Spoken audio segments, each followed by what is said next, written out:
Hello everyone, welcome back to my channel. মন্টির রান্নাঘর চ্যানেলে তোমাদের ওয়েলকাম জানাচ্ছি। আজকে আমি তৈরি করব মাশরুম কষা বা মাশরুম ভুনাও তোমরা এটিকে বলতে পারো।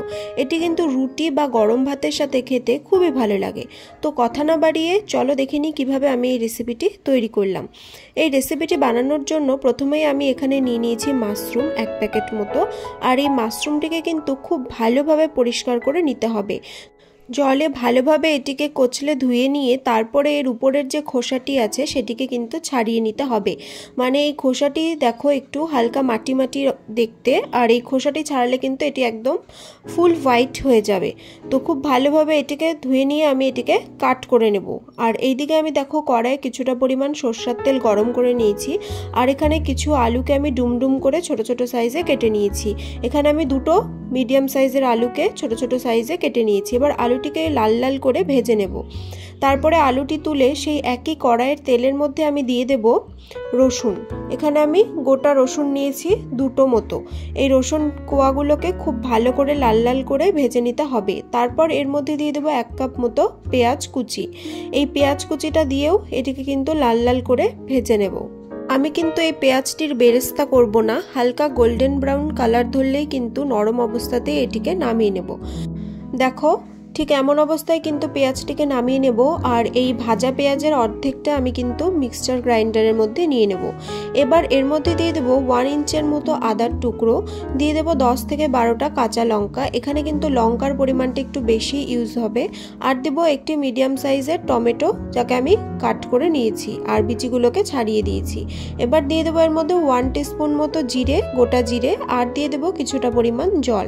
এবারে এটাকে খুব ভালোভাবে কিন্তু একটা পেস্ট বানিয়ে নেব।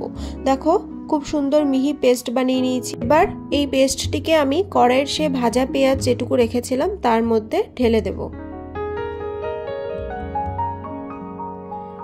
এবার এর মধ্যে দিয়ে দেবো কিছুটা পরিমাণ জল, আর দেবো স্বাদ অনুযায়ী নুন, দিয়ে দেবো 1/2 টিস্পুন মতো হলুদ গুঁড়ো। এবারে খুব ভালোভাবে এটিকে মিক্স করে নেব বা নাড়িয়ে চাড়িয়ে নেব। আর এই সময় কিন্তু গ্যাসের ফ্লেমটিকে মিডিয়াম আঁচে রাখতে হবে। এবার এই মশলাটিকে খুব ভালোভাবে কষিয়ে নেব তেল না ছাড়া অবধি। দেখো তেল ছেড়ে এসেছে খুব ভালোভাবে। আর এবার এর মধ্যে দিয়ে দেবো 1 টেবিল স্পুন মতো টমেটো কেচাপ। এবার খুব ভালোভাবে মিশিয়ে নেব আর এটিকে আরেকটু ভালোভাবে কষিয়ে নেব যতক্ষণ পর্যন্ত না কেচাপের গন্ধটা চলে যাচ্ছে। কেচাপের গন্ধটা না যাওয়া অবধি কিন্তু মশলাটিকে কষাতে হবে, না হলে এর দিয়ে গন্ধ বেরোবে। খুব ভালোভাবে কষিয়ে নেব। দেখো ওপর থেকে তেলও ছেড়ে এসেছে। এইবার এর মধ্যে দিয়ে দেব ভেজে রাখা আলুগুলোকে, একটু নেড়ে চেড়ে নেব।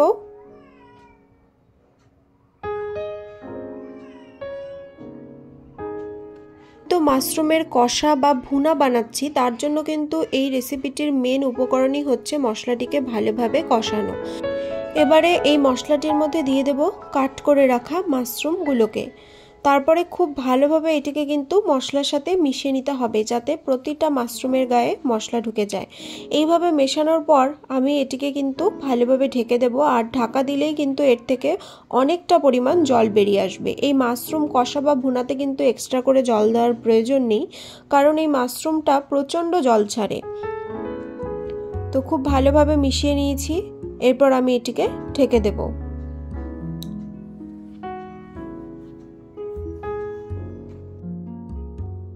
আর এই সময় কিন্তু গ্যাসের ফ্লেমটিকে লোতে রাখতে হবে, না হলে কিন্তু মশলাটি পুড়ে যেতে পারে। আর এই মাশরুমটিও কিন্তু তাতে সেদ্ধ হবে না। এই সময় গ্যাসের ফ্লেমটিকে লোতে রাখলে তবে এর জলটা যে বেরোবে তা দিয়ে কিন্তু এই মাশরুমটি ভালোভাবে সেদ্ধ হয়ে যাবে। দেখো এর থেকে কিন্তু প্রচণ্ড জল বেরিয়েছে আর জলটা শুকিয়ে কিন্তু এটি একটি থিক গ্রেভি আকার নিয়েছে। আর এর থেকে কিন্তু তেলও খুব সুন্দরভাবে ছেড়ে এসেছে। এবারে খুব ভালোভাবে এটিকে মিশিয়ে নেব, আরও একটু এটিকে শুকনো করে নেব বা ড্রাই করে নেব। তোমরা চাইলে এই অবস্থাতেও এটিকে নামিয়ে রুটি, পরোটা বা ভাতের সাথে পরিবেশন করতে পারো, তবে আমি আরও তেল ছেড়িয়ে নেব বা এটিকে আরেকটু ড্রাই করে নেব। তো এটি কিন্তু হয়ে গেছে। এবার এর মধ্যে দিয়ে দেব 1 টিস্পুন মতো গরম মশলা গুঁড়ো। ব্যাস, তাহলেই কিন্তু রান্নাটি রেডি। এবার খুব ভালোভাবে এটিকে মিশিয়ে নেব। এই সময় কিন্তু গ্যাসের ফ্লেমটিকে আমি অফ করে দেব। আর তোমরা চাইলে এতে কাসুরি মেথি বা ধনেপাতা যে কোনোটা মেশাতে পারো। তো আমি এখানে ধনেপাতা মিশিয়েছি। আমি এখানে 2 টেবিলস্পুন মতো ধনেপাতা কুচি সব শেষে এর মধ্যে দিয়ে দিলাম। আর খুব ভালোভাবে আরও একবার মিক্স করে নেব, তাহলেই কিন্তু আমার এই রেসিপিটি একদম রেডি হয়ে যাবে। আর এই ধনেপাতাটি মিক্স করার পর কিন্তু এটিকে ঢেকে কিছুক্ষণ রেখে দেব, যাতে এই ধনেপাতার ফ্লেভারটি এর মধ্যে ভালোভাবে ছড়িয়ে যায়। তো বন্ধুরা, তৈরি হয়ে গেল মাশরুম কষা বা মাশরুম ভুনা। আর এটি কিন্তু খুব স্পাইসি, ঝালঝাল আর একটু টকটক টাইপের হয় খেতে। তোমরা রুটি, পরোটা, ভাত যে কোনো কিছুর সাথেই খেতে পারো। আর আমার এই রেসিপিটি যদি তোমাদের ভালো লাগে, অবশ্যই ভিডিওটি লাইক করবে, শেয়ার করবে, চ্যানেলটিকে সাবস্ক্রাইব করে পাশে থাকবে। আরও নতুন নতুন রেসিপি পাওয়ার জন্য বেল আইকনটিকে প্রেস করে রাখবে। আজ তবে চলি, থ্যাংক ইউ।